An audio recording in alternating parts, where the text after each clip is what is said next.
This week, I'm pleased to welcome everybody to a talk by Professor Robert Fraser on the Golden Bough, the great achievement of Sir James Frazer. Now, it's a sign of the maturity of any science or discipline that it can look back on its own past and honour and credit the achievements of the great thinkers in that discipline. Now, by this standard, a lot of modern academic activity does not come up to this standard of maturity, for it only references last year's prize essays and it obliterates its own past. Well, we at the Radical Anthropology Group have no truck with this sort of thing, and we are quite happy to look back over the whole history of anthropology and to see where great scientific and also political achievements have been made. And with this in mind, we realise that we're coming up to the centenary of the publication of this great book, The Golden Bough, which I'm sure many of you have read and many more of you have dipped into. And it was with that in mind that we invited Professor Fraser to come and speak to us, who is one of the few people who's done modern research into Sir James Frazer's work. So, with no further words, Professor Fraser.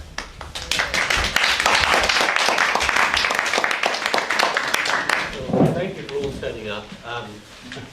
I notice there's a large audience here, and some of you will know Sir James Frazer intimately, and some of you will know him not at all. Chris tells me that he's read every volume of the 12-volume third edition. Is this true? Not quite. And there are characters around here I notice who are bearing in their handbags copies of an abridgement, whether Fraser's own or my own. It came out in 1995. And I'm sure there are people here for whom Frazer is just a name. Very little more than that. So I have a hard task before me. Somehow I have to pitch this talk in the middle. How do I introduce Sir James Frazer? I can think of no better way in than describing my own induction to the subject about 50 years ago. In the year 1965, when I entered university to read for a degree in English. In that same year, in 1965, Lionel Trilling, the doyen of New York literary critics, published an incisive book called Beyond Culture, which you will find about halfway down your handout. In that volume, the first chapter, which immediately caught my eye, was called On the Teaching of Modern Literature, in which Trilling decided to compose that daring thing, or daring for 1965, a course in 20th century writing for his students at Columbia University in New York. And he starts off by considering what books he should put on the reading list.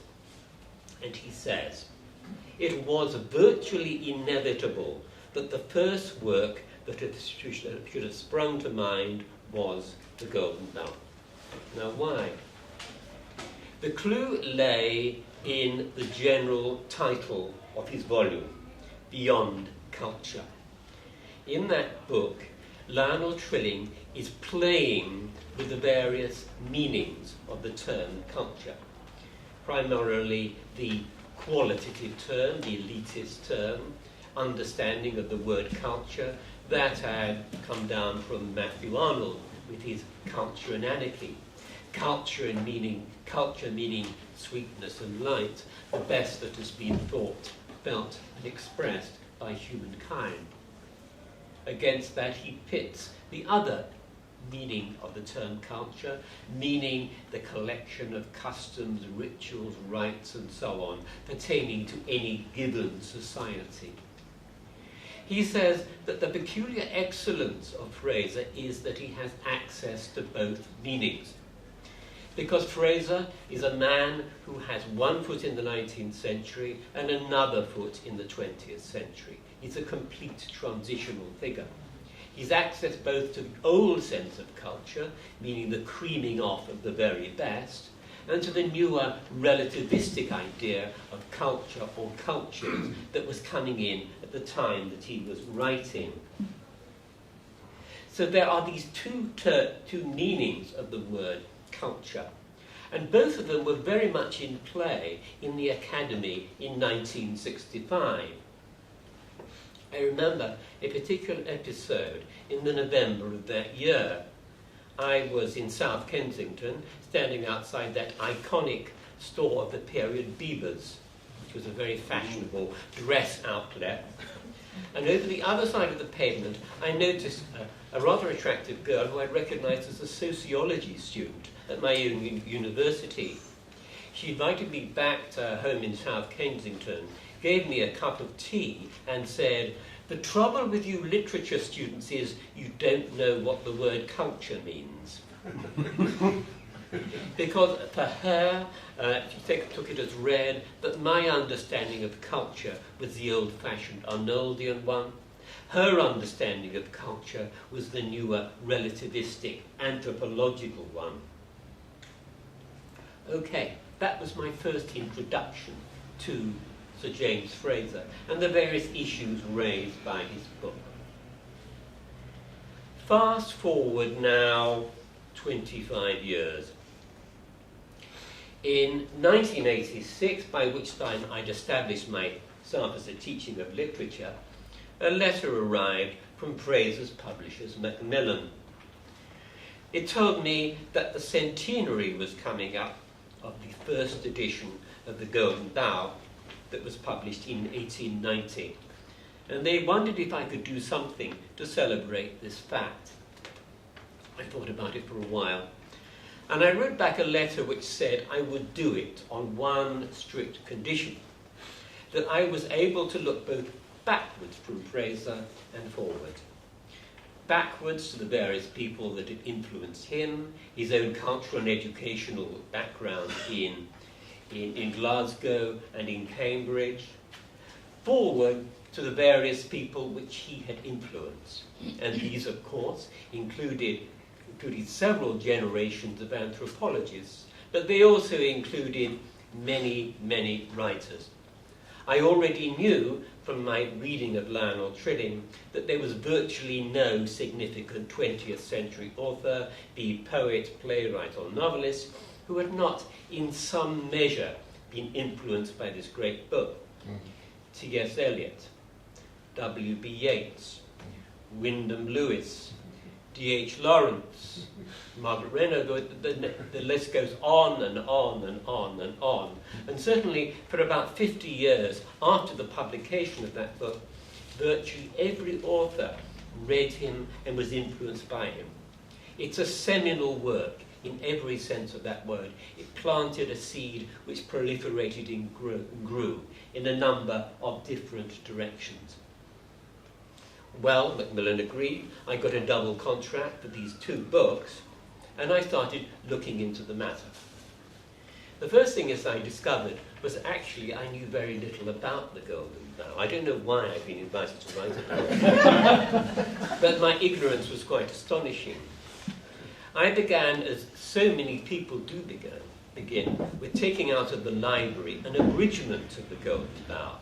Now, this is the abridgement that so many people have on their shelves. It's the 1922 abridgment made by, well, it says by Sir James Frazer, but in fact by his wife, which I actually discovered later on. That was my starting point, but I wasn't very far in before I discovered that the Golden Bough wasn't one work at all, but a sequence of works. Because the various editions of the Golden Bough published between 1890, and this is the first edition, facsimile I have here, and 1915, when the great 12-volume edition came to its fruition, are so different they almost amount to a sequence of different books. Let's go through them. The first one, and I've already showed you a facsimile, was a 2-volume book, simply entitled The Golden Bough. Fraser wrote a letter to his publishers in 1889 saying that he wanted to write a book which exposed the myth of the uniqueness of Christianity. Now, he didn't want to do it explicitly, he said, but he wanted to adduce a number of examples of parallel sacrificial religions, so that his ploy was gradually, by a process of seepage, the rock of the monolithic status of Christianity would be worn away. This was the book that was published in 1890 as The Golden Bough. 10 years later, Sir James Frazer, whose mind was always proliferating and growing and expanding, decided that he would publish an expanded edition. In 1900, he came out with the second edition of The Golden Bough in 3 volumes. The main difference between the second edition and the first edition is that the anti-Christian agenda becomes obvious. He'd hidden it, probably for reasons of diplomacy, in the first edition. In the second edition, he decided he'd soften the ground, he'd go the whole hog, and he produced a complete theory of the crucifixion of Christ as a sacrificial rite, on the same kind of ground as any other sacrificial rite, be it in Asia, Africa, ancient Rome, China, or wherever. And Scotland. Particularly Scotland. You've seen The Wicker Man. Yes, exactly. He published it in 1900, and all hell broke loose. Not actually from the Christian church, which you would have expected to attack him, but from his fellow Scot, Andrew Lang, who said he'd got it all wrong, and published a bitter review in the Fortnightly Review, saying it was a pack of rubbish, he should take it away. Sir James Frazer went away, licked his wounds, and 6 years later began to write a third edition of The Golden Bough, this time in 12 volumes. He started in 1906, he finished in 1915. That edition itself actually takes up one whole shelf of my study down below. It is absolutely monumental. Chris and I are the only 2 people who've read it. Chris has read the index, read the article, he's read all the footnotes, he's corrected them, but I can't lay claim to this. In the third edition, the theory of the crucifixion of Christ is bound to an appendix, because Fraser had got cold feet. He thought he couldn't continue to offend people, and so he was rather discreet on that score. Then something terrible happened. In 1921, Fraser wrote a letter to Macmillan's, his publishers, proposing a 4th edition. Now, the 3rd edition was 12 volumes long. So, Macmillan's, and the letter is in the British Library, got a letter from, not from James, but from Lady Fraser, saying, please, no! We've got 12 volumes already. How much longer can this thing go on? The phrase she uses, I regret to say, my husband suffers from elephantiasis of the intellect. The ideas grow and grow and grow until they're interminable. Please, please, what we need is not a bigger edition, but a smaller one. I undertake to abridge it for you. Macmillan's agreed. So Lady Fraser sat down in the Lady Universities Club in Mayfair with a big pair of scissors and a bottle of glue and cut up the 3rd edition and began pasting pages onto blank pages. The trouble is she couldn't use anything which was on the other side because she'd stuck it to the blank paper. So in fact it reads rather oddly. There are some odd transitions in the abridgement. It's because of the method of abridgement. This was published in 1922 as the abridged Golden Bough, and is really the only version of the Golden Bough that's known to most people, including most anthropologists.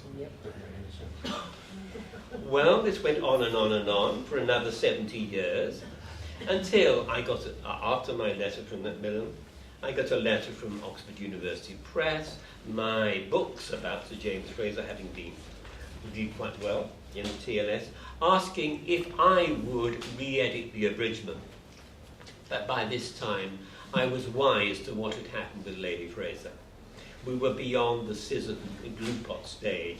I thought I could do better with the use of a modern computer, and I published my own abridgement of 1995, and I noticed that one or two people here have had the foresight to bring it along with them, and it even presented them for signature. Then, in the year 2000, a further disaster struck. I got a letter from Macmillan saying they really thought that the 12-volume edition wasn't long enough, and that there were various people in Japan, why Japan I don't know, who wanted an even longer one. Would they mind if I stuck my book to the beginning of the Golden Bough as a general introduction? And would they mind if I also stuck Robert Ackerman's biography of 1986 in as volume 2, with which the 12 volumes became 15 volumes? Now, even the largest shelf in my study downstairs can't accommodate 15 volumes of the Golden Bough, but there it is. I'm afraid I participated in the elephantiasis. But I hear some of you ask, what is the Golden Bough about? It's a very, very difficult question to answer, not only because there are so many versions of it, but because there are so many readers, and every single reader of the Golden Bough comes to it with his or her own agenda. Believe it or not, there are some readers in the past who read it as a book about magic, not only as a book about magic, but a book that approves of magic. You can see how it could be read in that light. That's certainly how W.B. Yeats, who was very keen on Irish magic, read it. Even more incredibly, there are people who think of it as a book about religion, which actually advocates religion.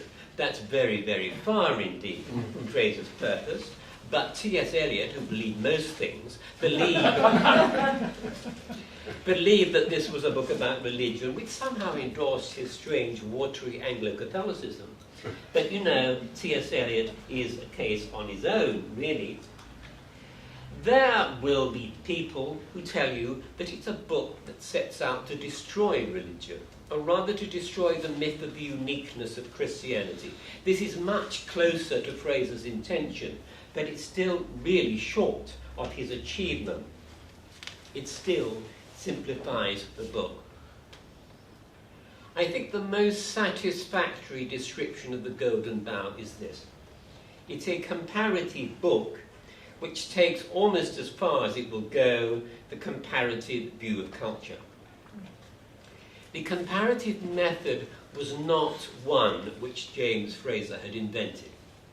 He had inherited, as Chris will tell you, and various other people, inherited the comparative method in anthropology from Edward Burnett Tyler, who in 1871 published a book called Primitive Culture. The title itself is very interesting because it's a deliberate oxymoron, because it's only about 3 years after Matthew's Culture and Anarchy.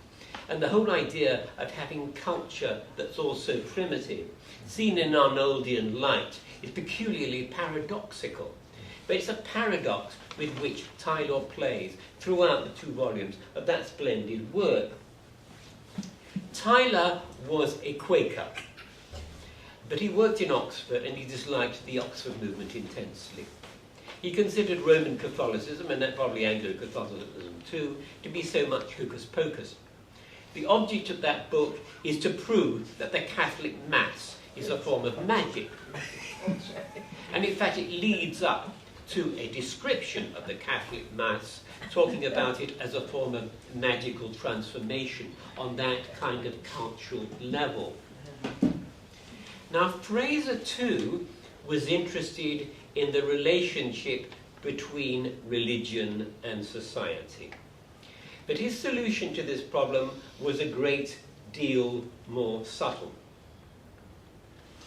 In all three volumes, versions of the Golden Bough, Fraser divides social, cultural, and intellectual development into three stages.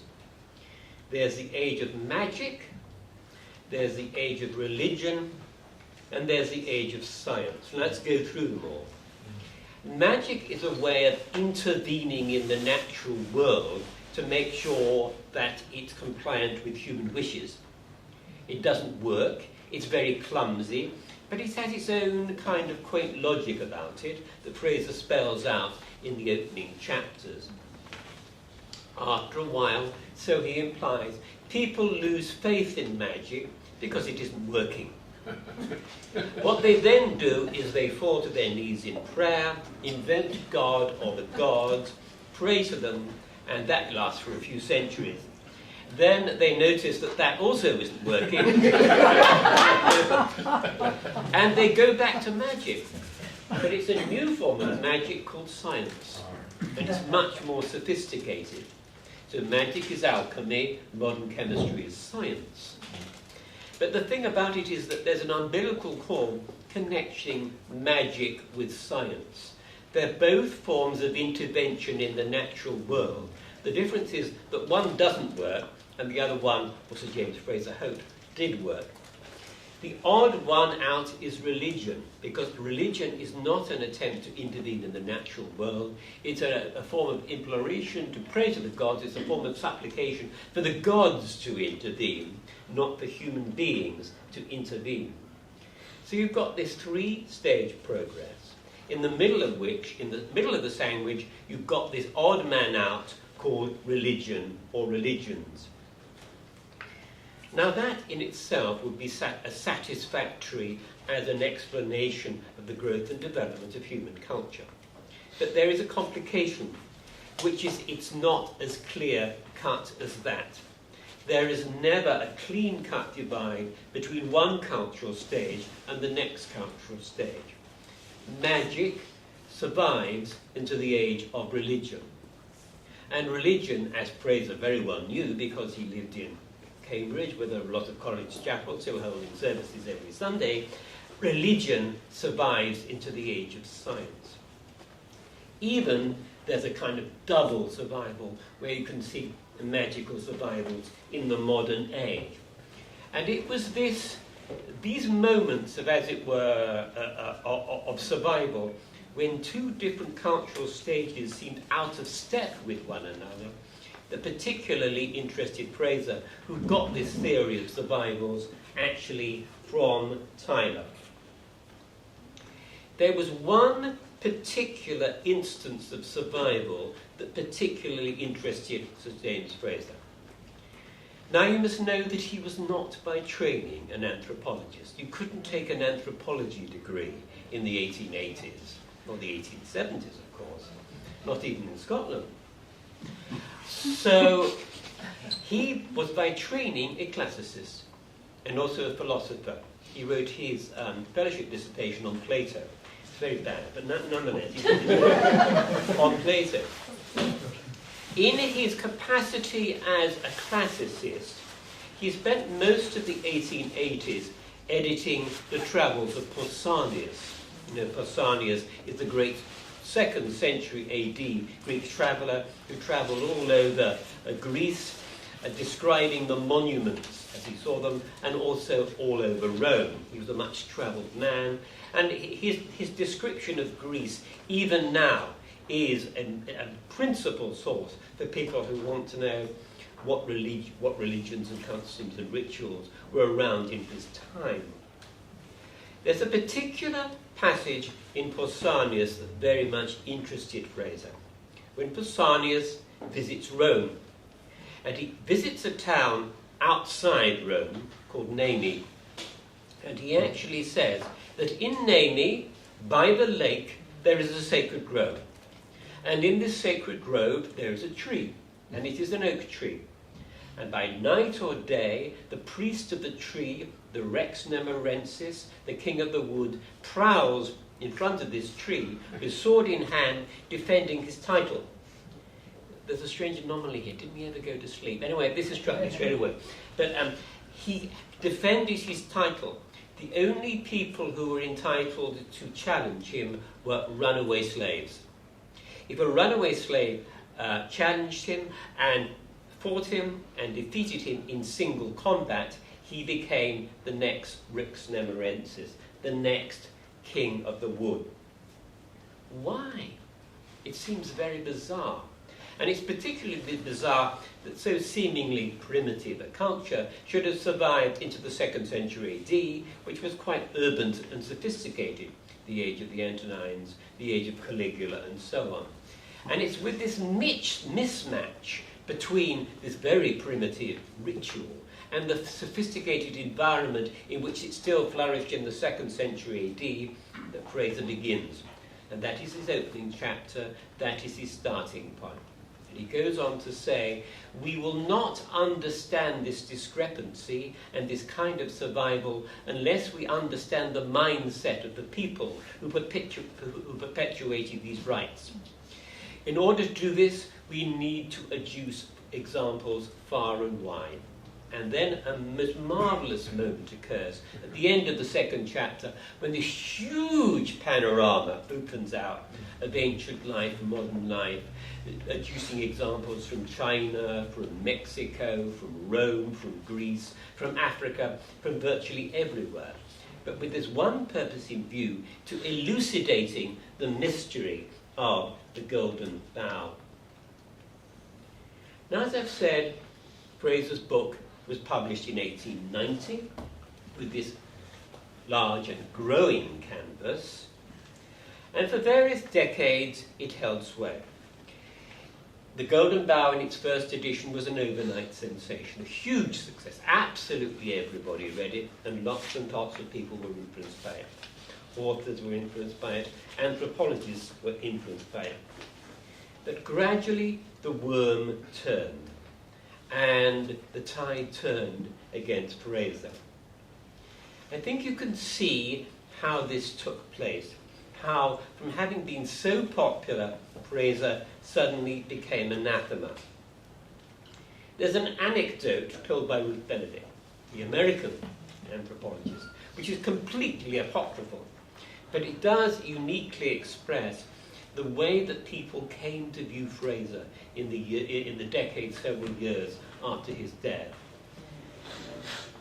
Ruth Benedict tells a story that shortly after the publication of the 2nd edition of the Golden Bough, which was in 1900, Sir James Frazer and Lady Fraser were staying at a pensione in Rome. And sharing the breakfast table was William James, Henry James's brother, who wrote about the psychology of religion. According to Ruth Benedict, a conversation took place between Sir James Frazer and William James over the poached eggs, which is a very short conversation. It's supposed to have gone like this. William James is supposed to have said, "Sir James, have you ever met any of these primitive people that you write about?" And Sir James Frazer is supposed to have replied, "Good God, no." But that anecdote, which is completely anecdotal, shows you what happened, because Sir James Frazer indeed had done no fieldwork. And after the 1920s, it became mandatory for any anthropologist to do fieldwork. At the beginning of the First World War, Bronislaw Malinowski, who was a Pole and an Austrian citizen, and a strong disciple of Sir James Frazer, it has to be said, was in Australia. Hostilities broke out. He found himself trapped in Australia. He had to do field work. There's nothing else to do, in the First World War. If he went back to Europe, he'd be arrested as an enemy alien. He decided to go north to the Trobriand Island, to stay there for the duration of the First World War, and to write a book about it, which was published after the war in 1922, crucial year, the year of the publication of The Wasteland, called Argonauts of the Western Pacific.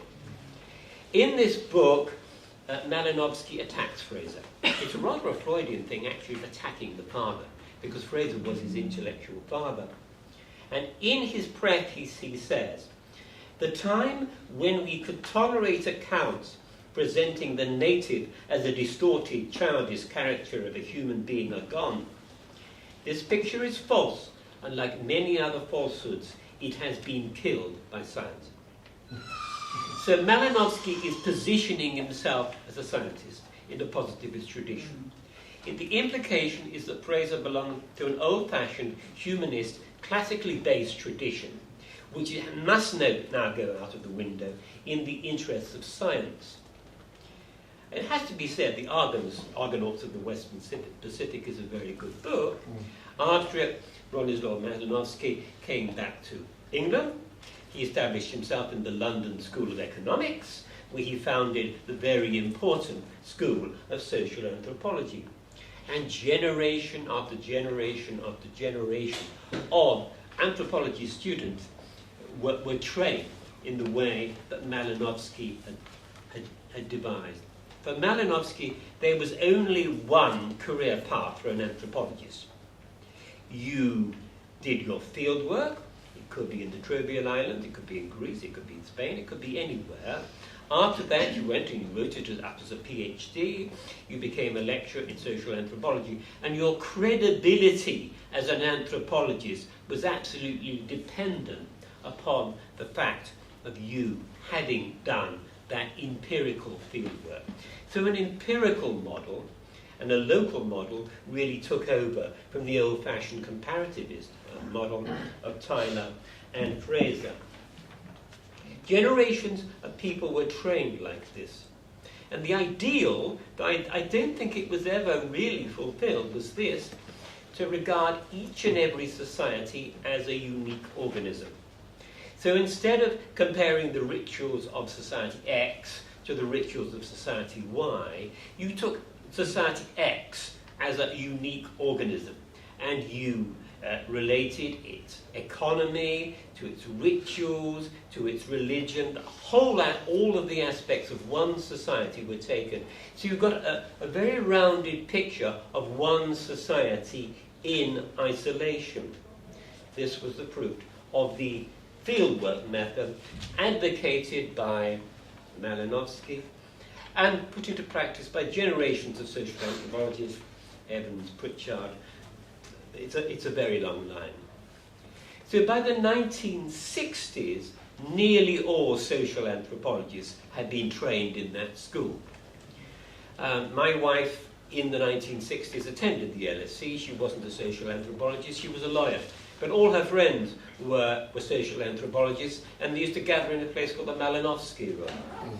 And in the Malinowski Room, they used to plan their field work, and they used to go out. They always seemed to go out to rather nice places like Spain and Greece. No, none of them went to the Trobriand Islands. But the whole idea was that you had a fieldwork-based career. And I talked to several of those people 20 years later, and none of them had read Sir James Frazer.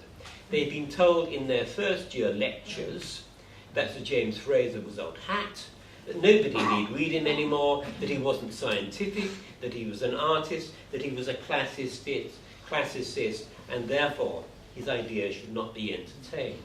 It's at this stage, I think, that Frazer falls radically out of fashion, which is really where I came in, only rescued by Lionel Trilling, who wasn't an anthropologist at all, but a literary critic.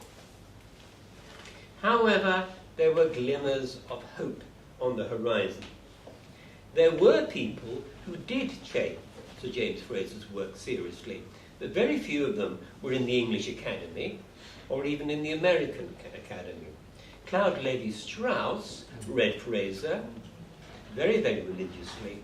He read The Golden Bough. He particularly read Totemism and Exogamy of 1910.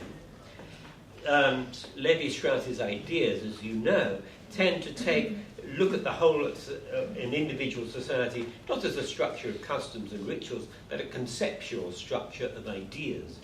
And totemic organization for Lévi-Strauss was a marvelous example of, as it were, the conceptual structure of each and every society. And in sketching this out, he relied very much on Sir James Frazer's research. Now, Levi-Strauss, of course, was a fieldwork-based anthropologist, so I had my doubts about how much fieldwork he actually did. He was a very didn't fieldwork.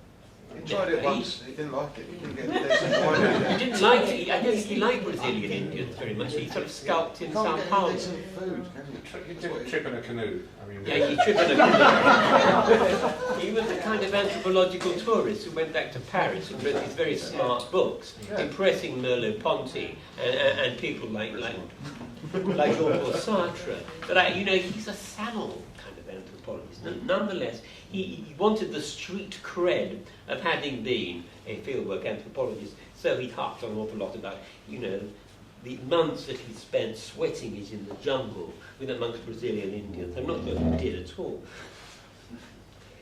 In the English Academy, however, I think there was still resistance to Sir James Frazer. However, I think one vital year, and I think you'll find it on your chronology, is 1992. In that year, a collection of essays was published in America by the University of California Press called Writing Culture. Writing Culture, the Poetics and Politics of Ethnography.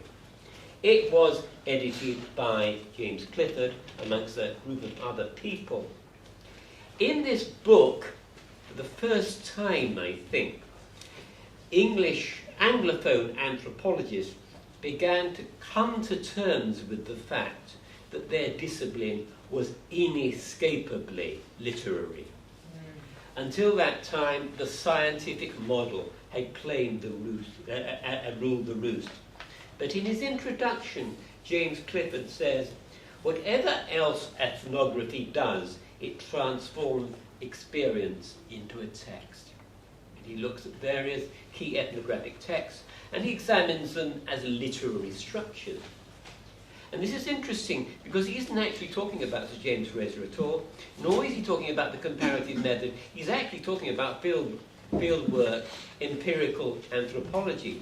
But even that, he said, is tainted by the literary. He says, ethnographic texts are inescapably allegorical.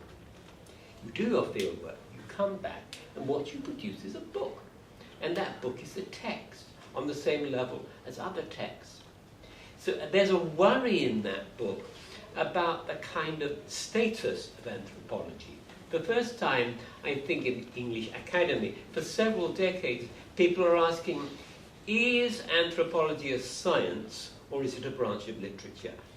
Now, manifestly, it's both, but the scientific model had ruled the roost for so long, it was high time that somebody like James Clifford could come along and actually ask the question and begin to examine the literary texture of ethnographic texts. This, I think, gives us a way back to Sir James Frazer. We have to reclaim him as a great writer, to begin with. He's a far better writer than most scientific-based anthropologists actually are. He's a wonderful stylist, and he has a kind of imaginative scope which people like Malinowski could not have dreamt of. What is it about the Golden Bough that is so excellent as a literary text? Well, firstly, unlike most works of anthropology, it's a narrative. It's a story which opens out. It's a kind of unput-downable book, which cannot be said about most ethnographic monographs. It's also textured very much like a detective novel, because he's asking, what was the purpose of this ancient rite in Rome? It's a kind of whodunit, and you can't stop reading it. And I remember the first time I read the abridgement, I read it overnight, because it's a page-turner. Now, there are very few anthropological page-turners. I said. The other thing, I think, it's very important, and this is Lionel Trilling, when he's actually thinking about the literary qualities of Frazer, talks about his doubleness. It's very important for Sir James Frazer. he hasn't got any one single agenda. For example, he has a simultaneous attraction to and revulsion from his subject matter.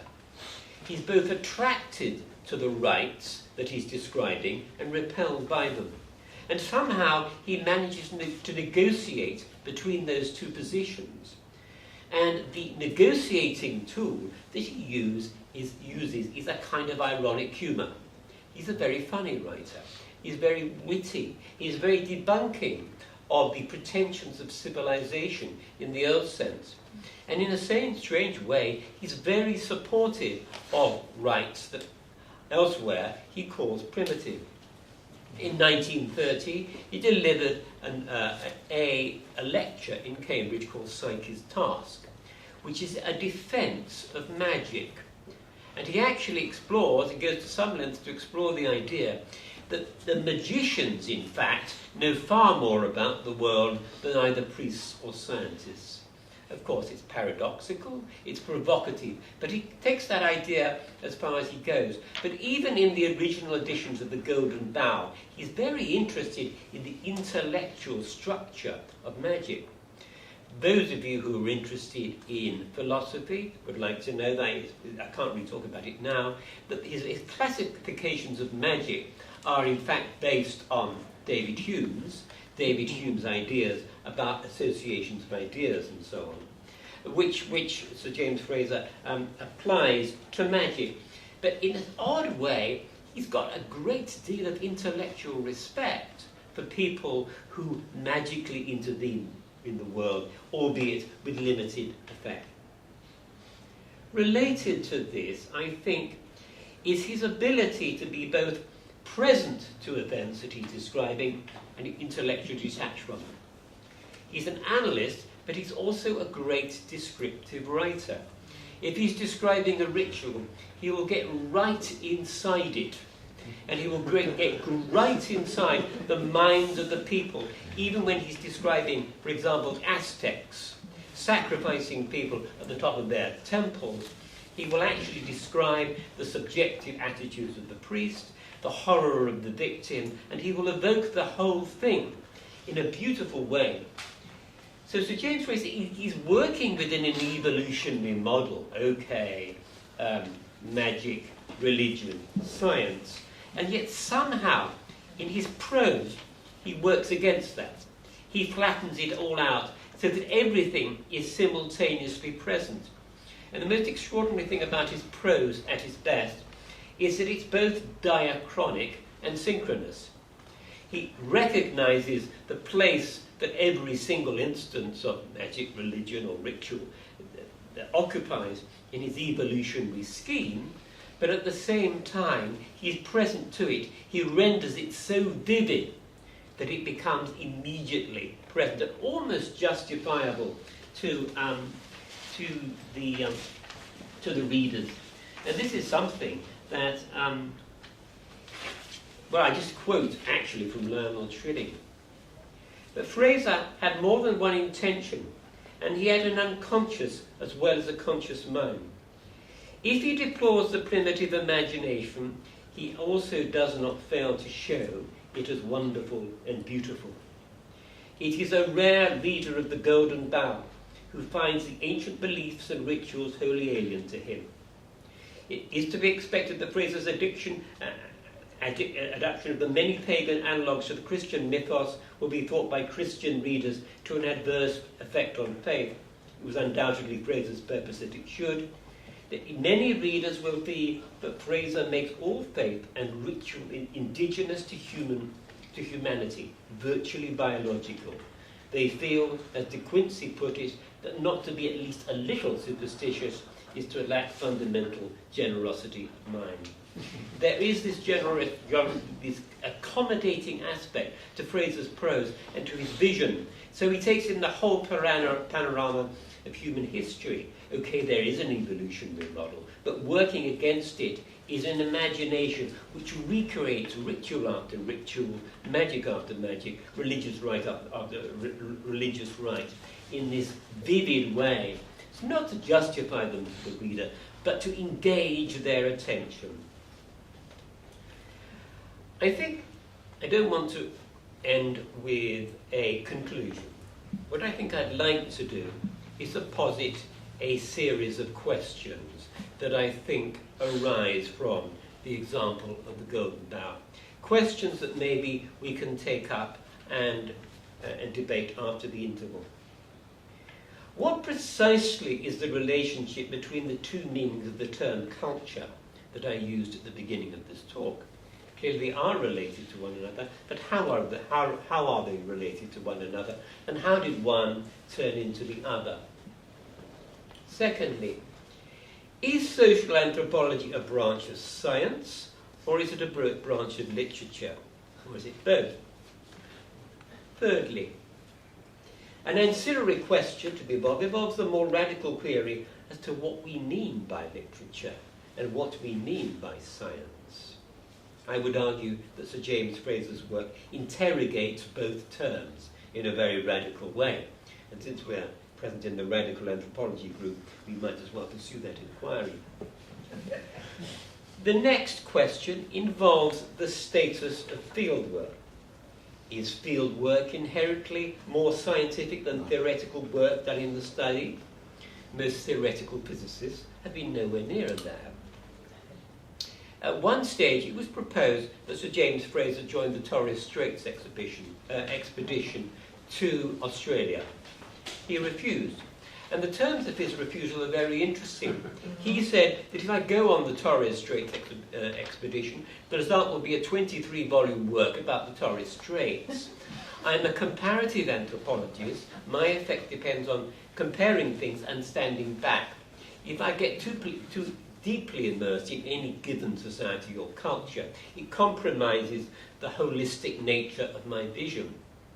Moreover, we might go on to argue that Sir James Frazer's absence from the field means that he didn't actually interfere with the field. It's rare you find a social anthropologist who does field work, who does not in some way interact with the culture and interacting with it, actually changing the nature of what he describes. And that in itself, of course, calls into question the whole objective claim of social anthropology based on fieldwork. Indeed, fieldwork arguably carries a greater danger of subjective transference than armchair anthropology. The fieldwork of necessity disturbs the society he investigates. And I suppose the last question that I wish to pose concerns the status of the Golden Bough as a work. Is it a work of literature? Is it a work of science? Does it belong to the history of anthropology, or does it belong to the history of ideas? Does all anthropology, in the last resort, belong to the history of ideas? Yes. But I leave you to discuss. Sorry.